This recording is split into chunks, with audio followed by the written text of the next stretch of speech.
The siren's voice began in the middle of the promenade. Maya heard the first 5 syllables and stepped forward. Hands braced on the rail. 3,214,567,890. The mechanical voice intoned, each digit a clean, metallic knock over the chop of the sea. Suspicion pooled in Maya's chest and pushed her fingers harder against the railing. She did not name the feeling. She checked the sensors with a single, precise motion. She had worked coastal signals for 7 years. She knew run counts and test patterns. She also knew a routine descent of a siren was never verbal and never that long. Toms Rivera stood beside her in a heavy sweater, eyes on the siren tower. "That's not normal," Tom said. "Maya, the promenade is clearing out." He pointed at a cluster of people near the pier. Their backs turned, shoes still tapping the concrete, as if someone had interrupted them mid-step. Maya pulled her field recorder from its holster and thumbed the mic open. She spoke into it with the short cadence of a technician, not a witness. Log entry. Unexpected verbal countdown from Coastal Siren. Commencing remote feed, her voice held a practical edge. The ship horns did nothing. The city lights along the water threw hard white bars across the waves. They watched digits spill across the siren sled strip. The number ticked down by 1.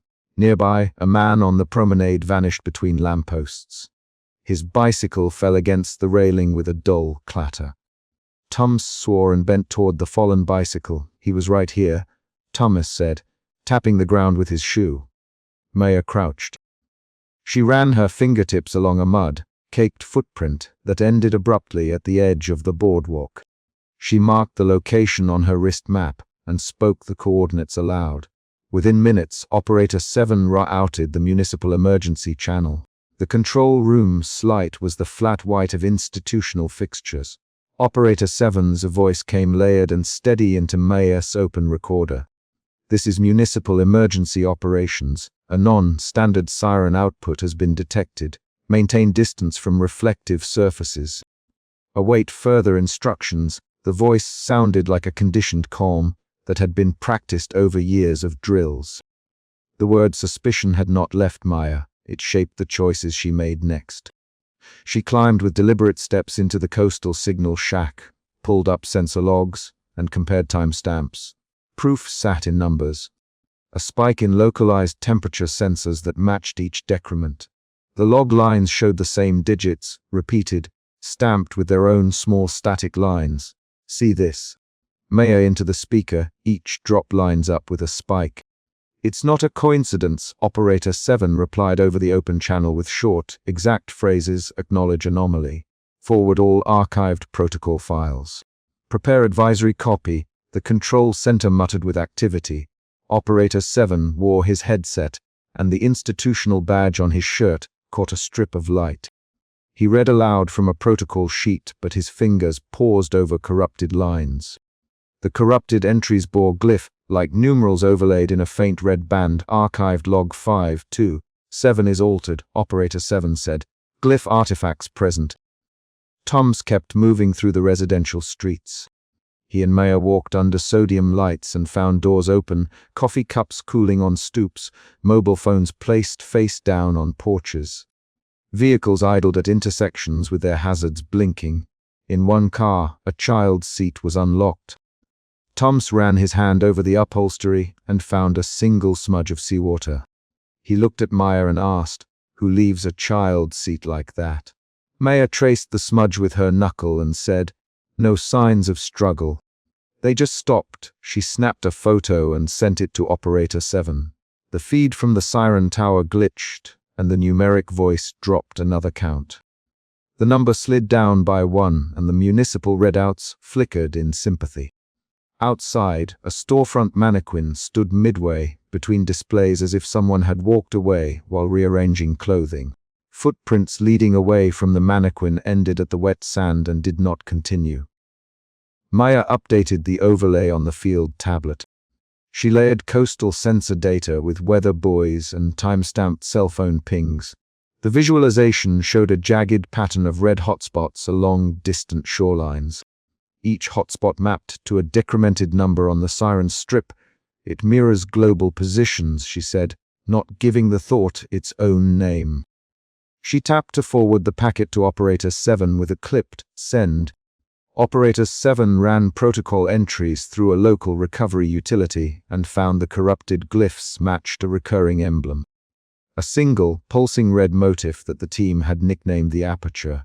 He spoke the finding over the channel. Aperture artifacts overlay multiple archive entries. Cross-reference global anomaly list. His voice remained procedural, but his hands moved faster across the keys. Maya listened to his clicks through the headset and felt the first shift of fear as concrete work replaced speculation. The crowd near the Siren base had swelled and then thinned. People moved in short bursts and kept checking their phones. Tom shouted over the wind, "Maya, the cameras on the pier show empty boats tied to docks but no crew." He sliced his thumb along the top of his hand with impatience. "Go look," he said. "Check the ferry log." Maya did. She accessed a coastal camera and panned in until a ferry astern showed a child's sock flapping over the railing.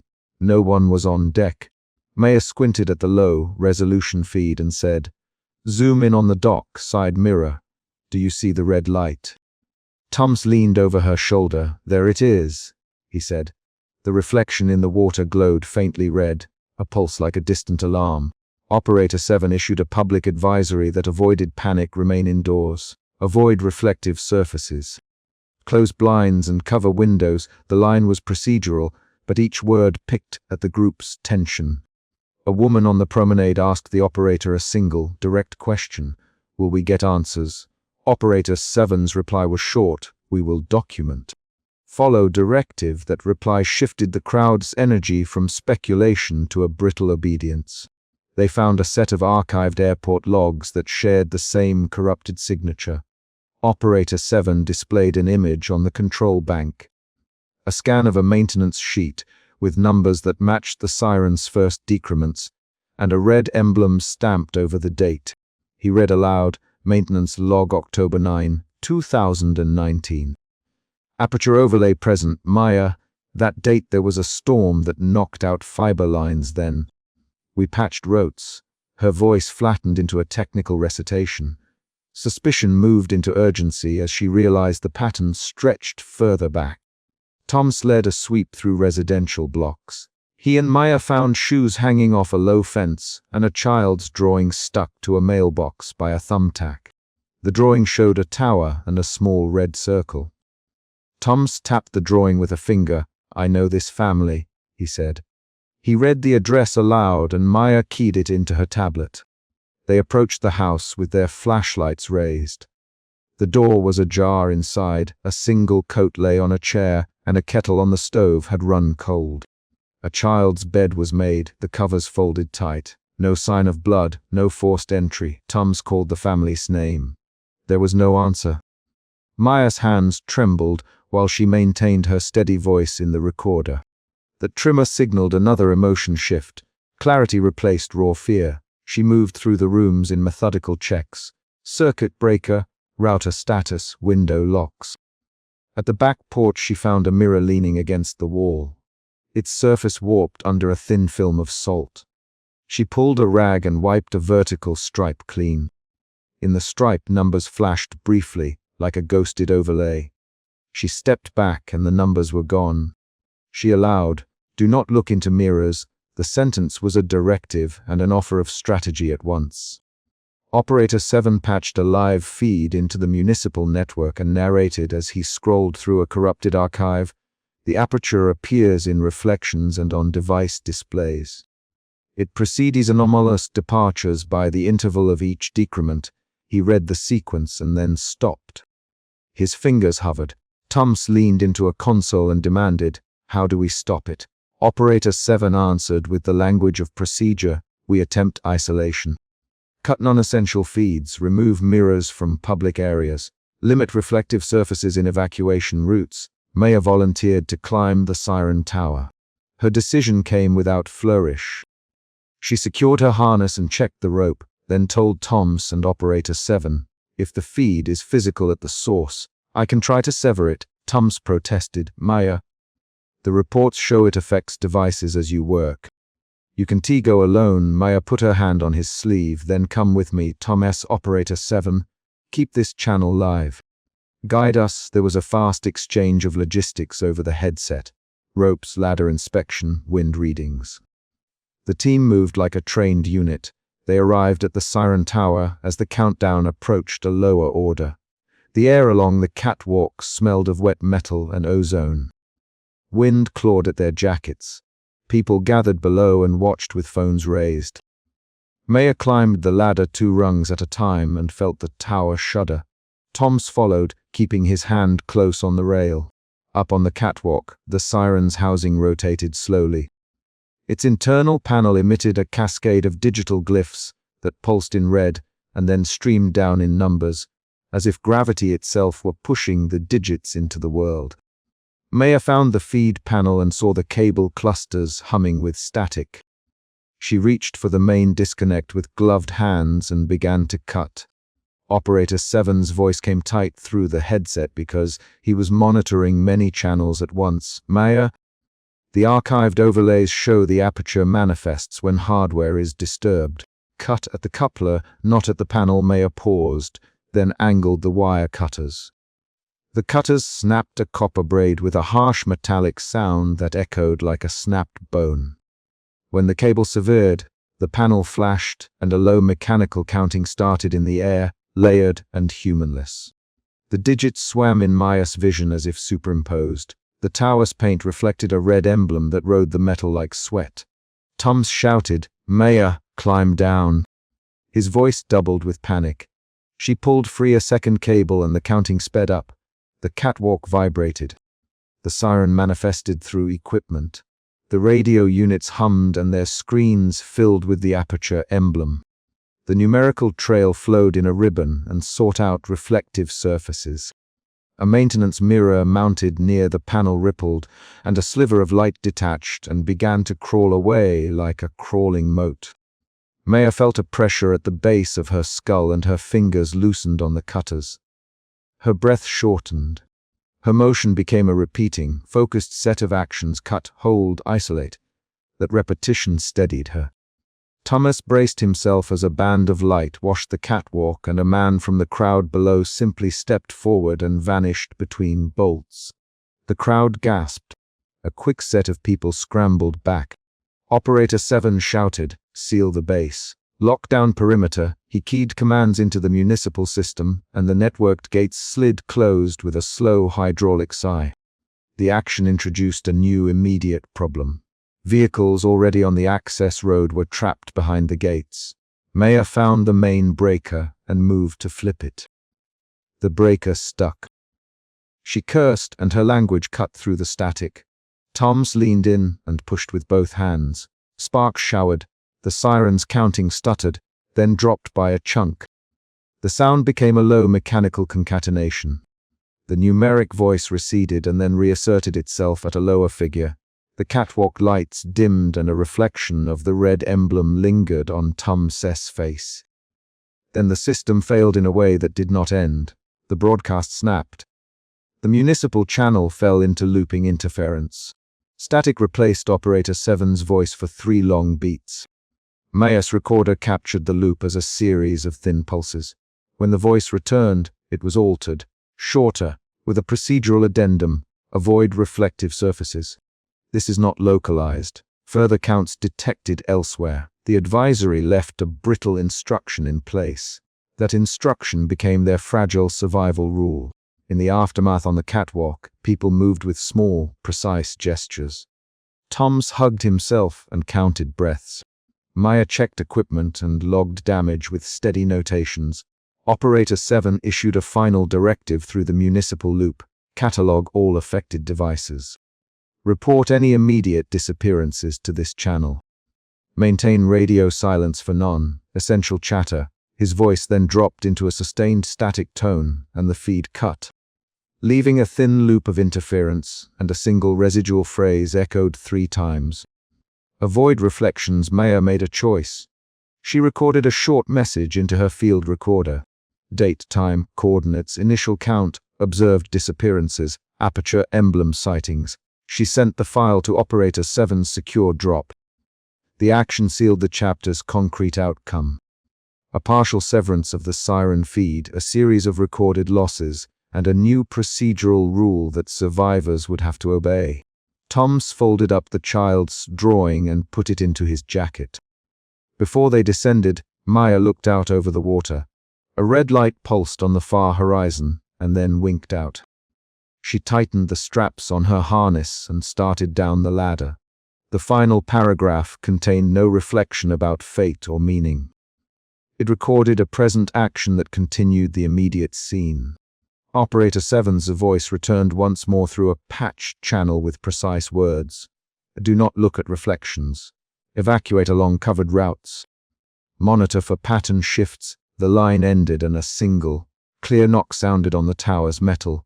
3 staccato beats that matched no countdown. Tom stepped toward the ladder and said, "Come on, Maya."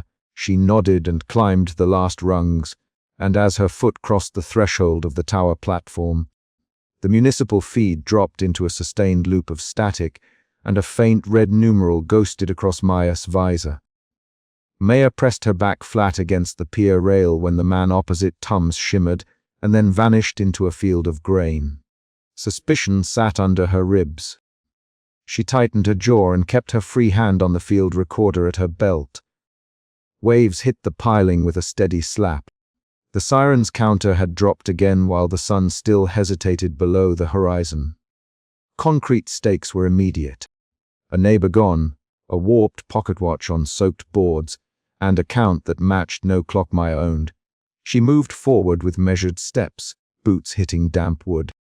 Tom snelt over wet footprints that ended at a ragged smear of salt and static. "He was right here," Tom said, voice low, one breath and then, "Nothing." Maya crouched, fingers hovering an inch above a pocket watch whose hands spun and then froze at 19.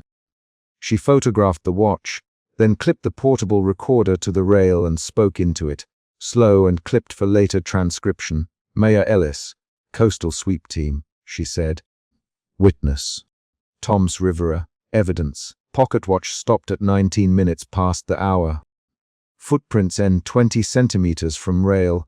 Her voice had the steady cadence she used on official logs, but a thin tremor ran through the last syllable.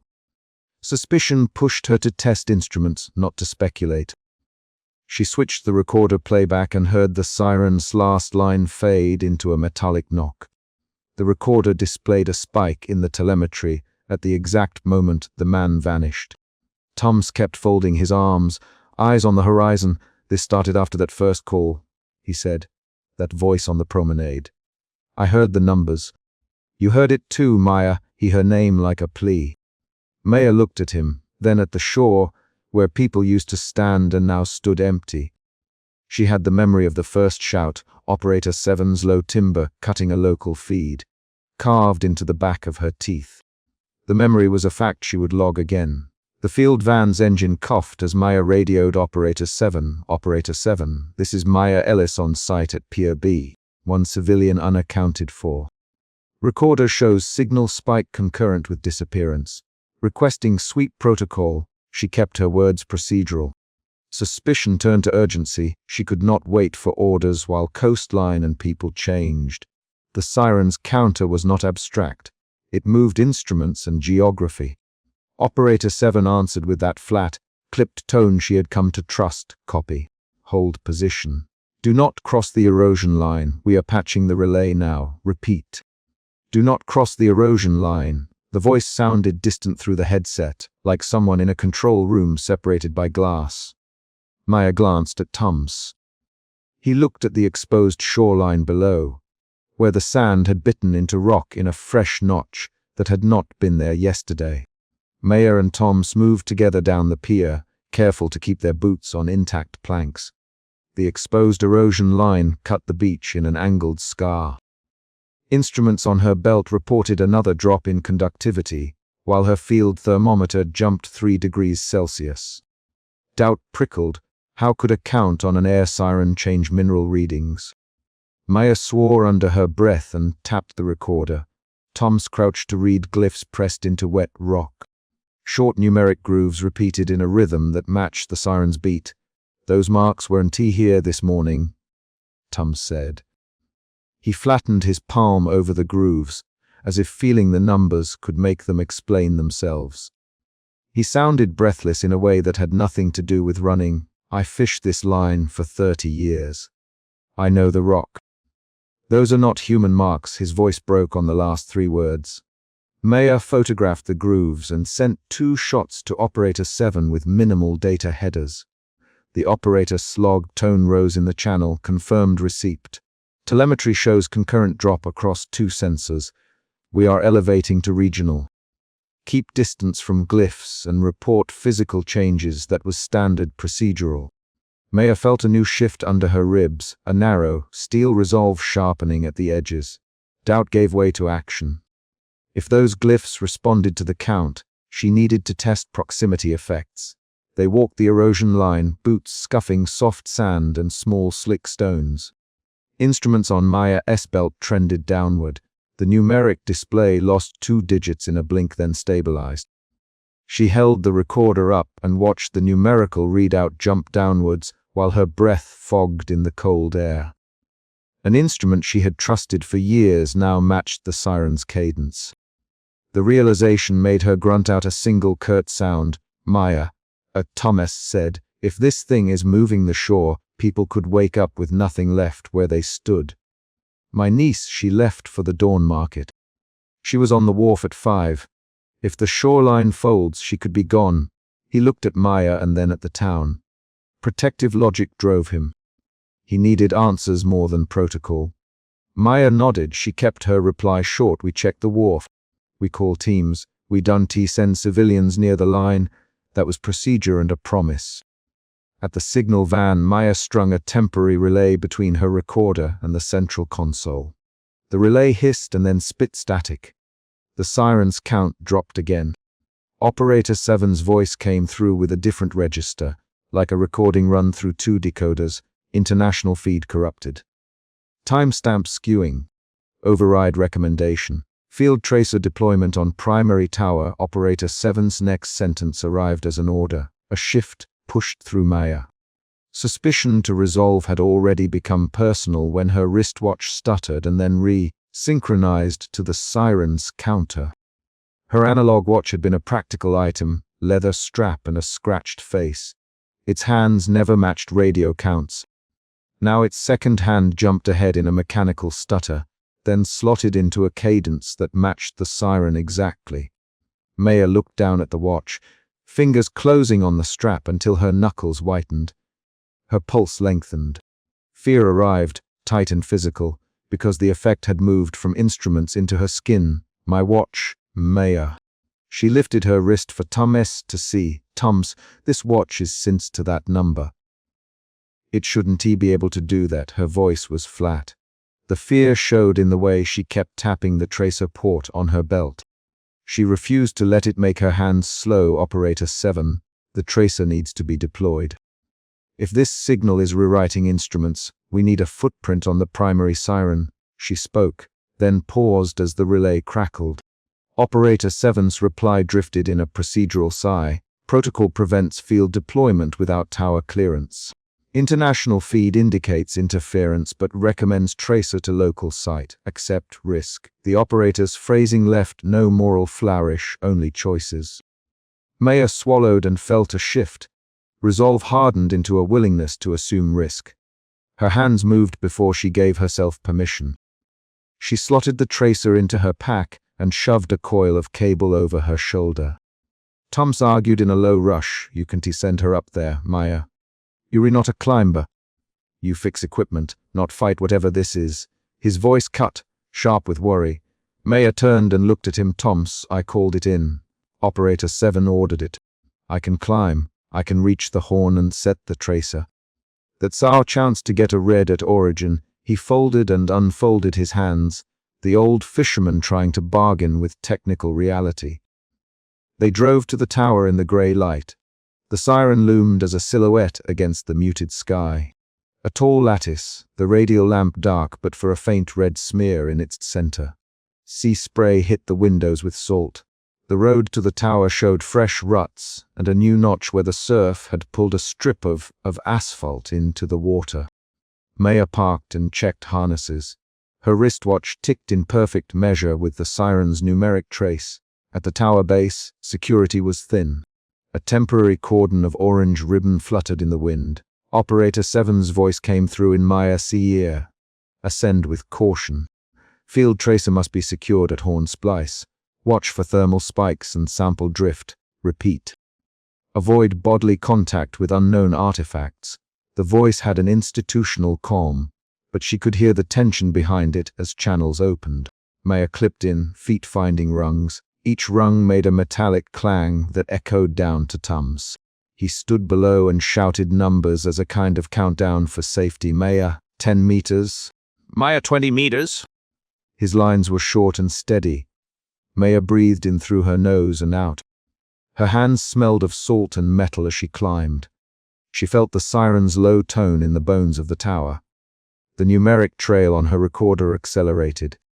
The digits ticked faster the higher she climbed. Halfway up, a thermal spike hit the metal under her palms. Heat rolled through the lattice and her harness yawed in a breath of wind. Her fingers clenched the rung. She checked her tether and saw the tracer cable vibrating on the coil in a way cables did not. Her training demanded a retreat, but the instrument readout showed a window. The counter had begun to accelerate, and the glyphs at the erosion line were forming a new, sharper pattern below. If she did not act, the pattern would complete. Operator 7's voice snapped with an order that contained fear inside procedure: complete deployment. Do not allow the Siren light to pulse fully. If the light pulses, withdraw immediately. The voice ended on a short, ragged breath. Maya felt the final emotion shift, resolve into an urgent, focused fear that made her hands work with single-minded clarity. At the summit, the horn was black and humming with an undercurrent of sound. The red emblem in its center bled into the static like a wound. Maya set the tracer at the splice and began to fasten the clamp. The Siren's silhouette in her peripheral vision flickered, and then bloomed into a band of moving static that suggested a tall, angular figure punctuated by a radial lamp. The Siren did not speak with words, it counted in layered tones. The tower trembled with heat and vibration. Maya!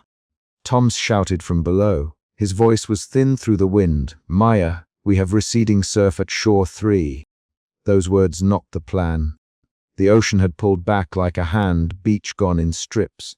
The countdown had accelerated again. Her fingers worked the clamp. A bolt slid in a groove and the tracer light came alive in a stuttering red. The Siren's counting changed. The mechanical cadence layered into a faster, lower set of knocks. Bradley's field recorder, no, not Bradley. Maya's recorder registered subharmonics that made the hair at her forearm stand up. The tracer hummed and then blinked in a rhythm that matched her watch. The tower hummed louder. The red emblem in the Siren's center blinked, and light blood across the horizon like a spill. Maya felt the plastic buckle of her harness warm under her palm.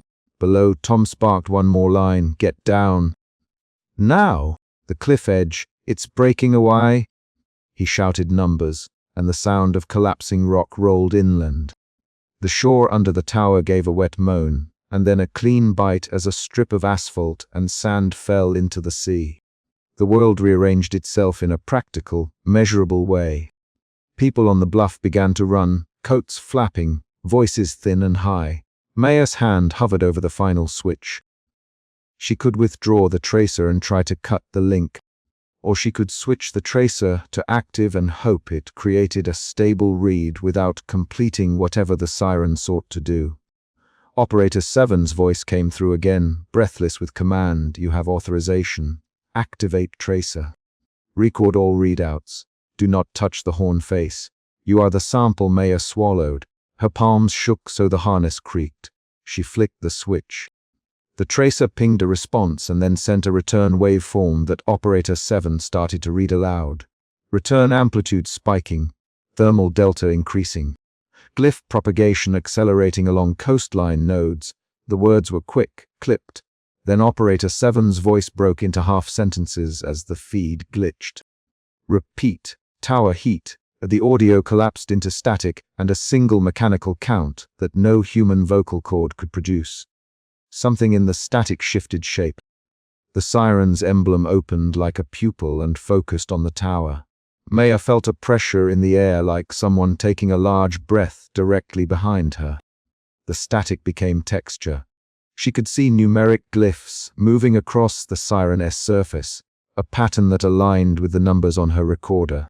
The Siren did not speak in a voice, but in operations. It ordered instruments, and they obeyed. Tom's voice rose in panic. "Maya! Get down!" You want to be able to pull free. He cut off because a wedge of asphalt behind him sheared and collapsed into the water. The sound was wet and sharp. People screamed. Maya's boots slipped on wet metal.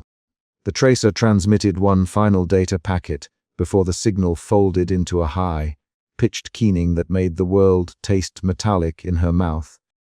She made the decision in a narrow, cold instant. If she completed the tracer sequence, she might anchor a RID and give Operator 7 the data to map the protocol of this entity. If she aborted, the Siren's counting could proceed unchecked and more coastline could vanish. She set the device to record continuous telemetry and hit the final engage. The tracer threw a ribbon of numbers into the ether. Her recorder picked up the return, a descending phrase of digits that matched the Siren but then broke into negative space where numbers should be. A low mechanical counting marched through her bones, and she realized the Siren's countdown correlated to lost points along the coast and to missing people.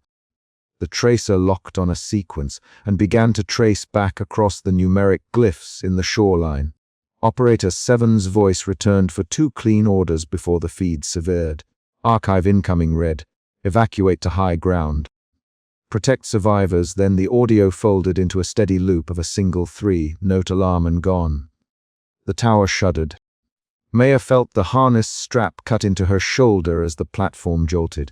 Her fingers dug into the metal rail. Below, Tom screamed her name and then the wind swallowed him. Maya saw people run toward the bluff with bundles in arms, leaving footprints that ended at a newly exposed slick of rock.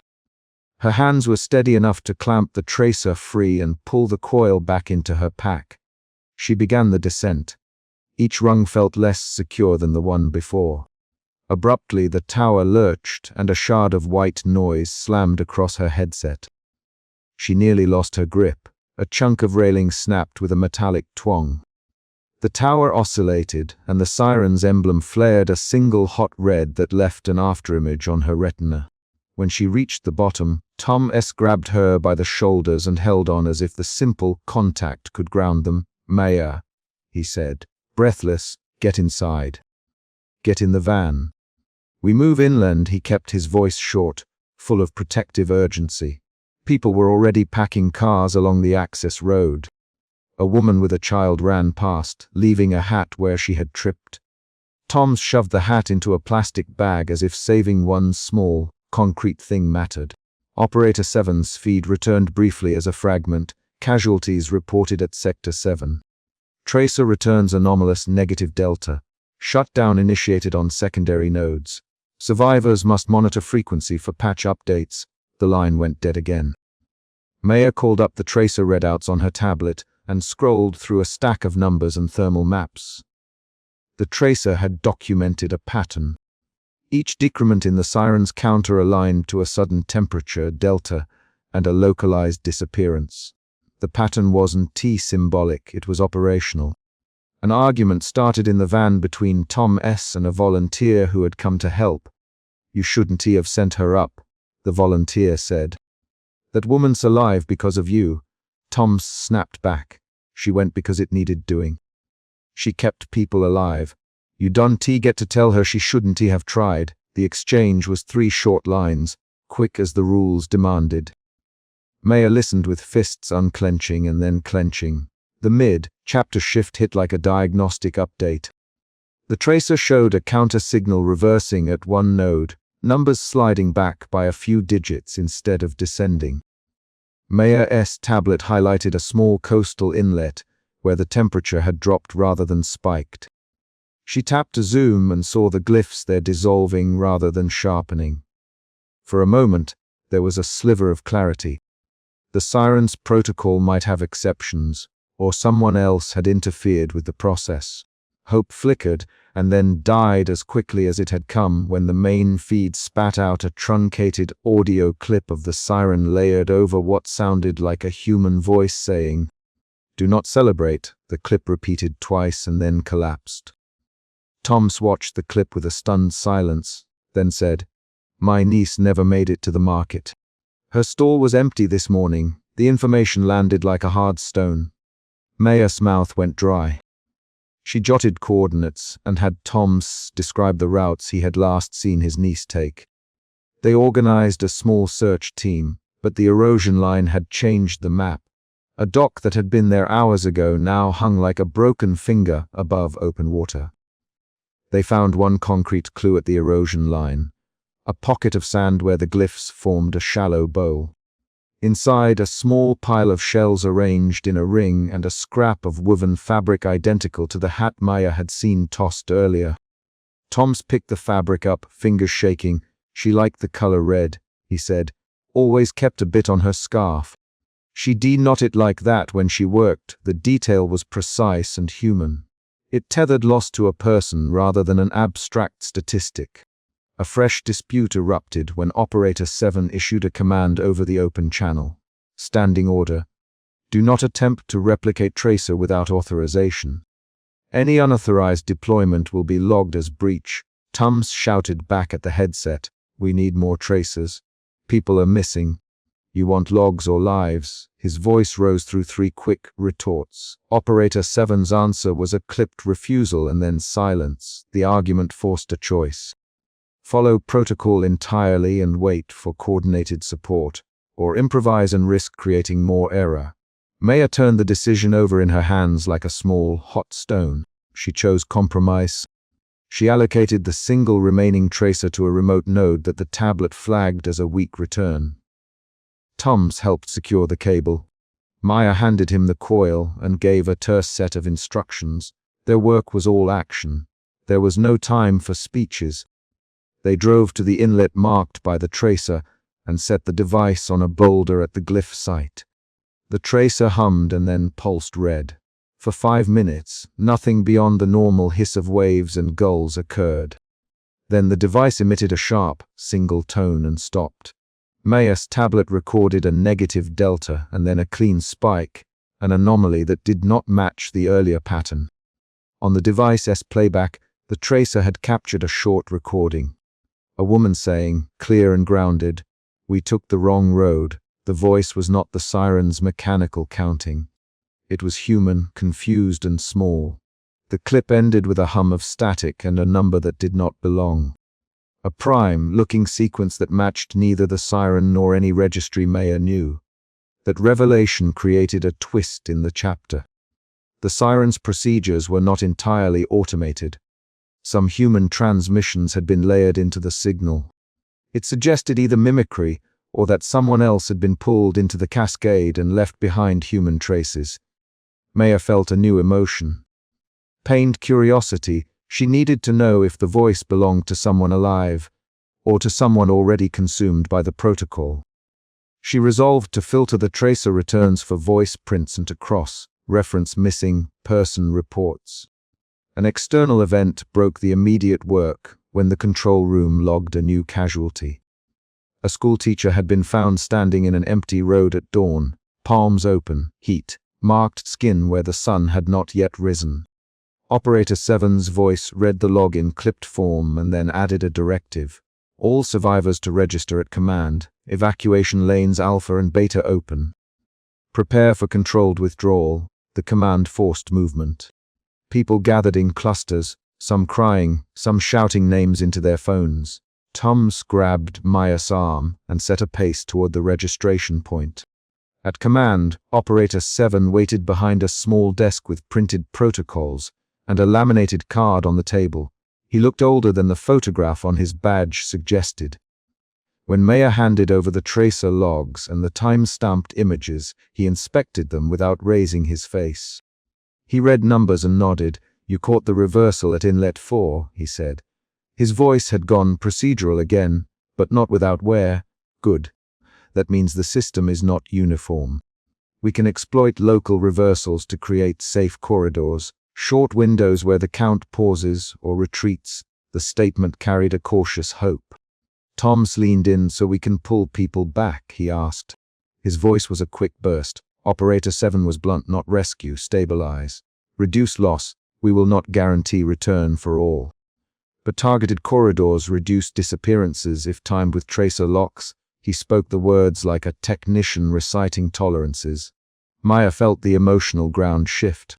From fear to precise, pragmatic resolve. The new goal was specific. They would create brief pauses in the Siren's influence and move people through them. They organized small teams. Tom's volunteered for a recon run along the receding shore. Maya mapped routes and scheduled tracer windows where the reversal had been recorded. She and Operator 7 coordinated, timing down to the minute, measured by her analog watch that now clicked in strange sympathy.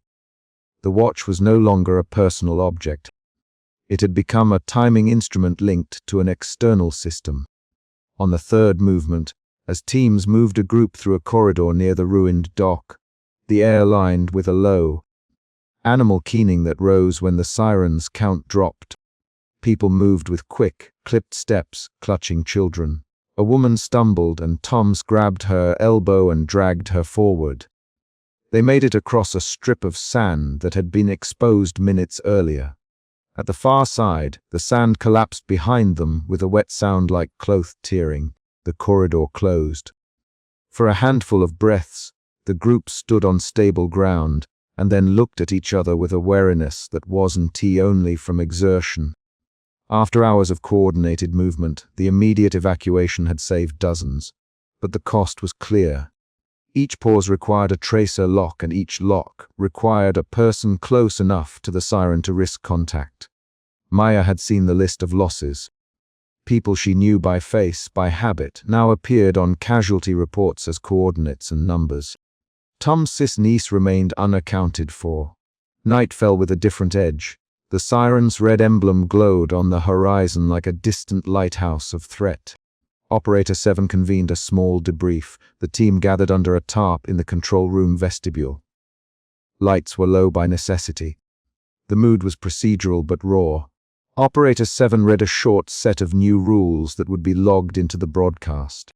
Monitor frequency. Do not expose skin to direct emblem light. Register all tracer deployments. The rules were exact and they felt insufficient. Maya handed over the tracer logs. She kept the last recording, the human voice, and replayed it quietly on a headset. Tom sat close and listened. His jaw moved when he heard the phrase, "We took the wrong road." He swallowed and said, "That's her. She that." She always said that when she got lost, his voice was small and steady. Maya met his eyes. The human voice on the clip gave them something that numbers could not. A person who had been there and might have left a trail. They planned a targeted search at first light. The plan relied on a reversal window at Inlet 4 and a small team willing to push along the exposed shelf where glyphs had not yet set. Toms volunteered to lead the line. Operator 7 assigned Maya to monitor the tracer from command while remaining in radio contact. The choice forced Maya to remain half in the control room and half in the field of action. She accepted the tension. The morning brought a thin cold that made breath visible. The inlet was a strip of polished rock and shallow pools. The glyphs there were shallow, as if something had tried to print them and failed. Toms walked ahead with a volunteer and a flashlight. The water under the rock shimmered like kneaded metal. Maya kept her distance but watched readouts on the tablet. The tracer returned a faint, oscillating signal that hinted at reversal. She felt a cautious hope grow in her chest, and then a stabbing guilt. Someone had to stand close to the point if they wanted a stable pause. They found a small handprint in dried shell, and next to it a scrap of red cloth that matched the hat. Toms crouched and touched the fabric with reverence. "She must have fallen and crawled here," he said. The line of discovery focused into a person. The team moved carefully, calling names as they swept. The act of naming organized the search into human detail instead of statistics. At the far end of the inlet, they found a shallow hollow where the glyphs had stopped mid-impression. In that hollow lay a woman, alive but thin, breathing in quick bursts. She blinked at them as if waking from sleep. Thomas rushed forward. Elena! "Elena!" he said. She opened her eyes and mouthed his name. He cradled her and then looked up at Maya with a wet, unguarded relief. Elena's first words were small and precise. "We took the wrong road," she said, breathing heavy. There was a light. We climbed toward it. The numbers kept calling. I woke on the stones. Her voice made the pattern of events immediate and human. Maya felt a pressure behind her eyes and a wash of relief and exhaustion. The emotional arc had shifted. Suspicion to resolve to fear to careful triumph. They moved Elena to higher ground. Medical volunteers treated her for dehydration and thermal shock. Operator 7 logged the rescue as a successful corridor extraction with a caveat. The Siren's pattern had paused at the inlet, likely due to a local reversal triggered by unknown factors. The data from the tracer showed a small, reversible sink in the numeric stream at that location. In plain terms, they had a temporary window, and they had used it to pull someone back. At the debrief, Toms hugged Elena and then sat on a crate, hands shaking. "You okay?" he asked, voice small. Elena nodded and reached for a cup of warmed broth with deliberate, slow motions. She looked at Maya and said, "I heard numbers. They sounded like a rope. We walked along them until I couldn't step anymore." Her description was concrete and immediate. It gave them a thread they could follow. People perceived the Siren differently, and some perception created escape points. Operator 7 considered the tracer logs and then spoke a directive. "Archive reversal signatures. Train volunteers to look for perceptual cues. Record survivor voice prints for pattern matches." The instruction was clinical and precise, and it turned the rescue into a method. Maya felt the last emotional shift. From tactical triumph into heavy responsibility. They had saved one life, but the pattern showed more losses were likely. The final scene of the chapter closed on a concrete beat. As they catalogued patient reports, a sudden micro-burst of static hit Operator 7's terminal and produced a short fragment of audio that was not the Siren's counting. A calm male voice in broadcast tone saying, "Await further instructions." The phrase was procedural and chilling. It was not a sign of closure. It was a directive that tightened into the future. Maya closed her tablet and looked at Thomas and Elena. The shoreline beyond the control room window was a ragged silhouette against a dim sky. The tracer logs sat in neat files labeled with times and coordinates. Operator 7 stood and put a laminated protocol card in front of them. "Monitor frequency, hold tracer stewardship to authorize teams, register all anomalies." He tapped the card once with a finger. The final paragraph ends on a concrete situational beat. Operator 7 keyed the console and then, without looking up, said, "Stand by. Monitor. Do not tune out." The lights flickered once, and then the control room fell to a low loop of static.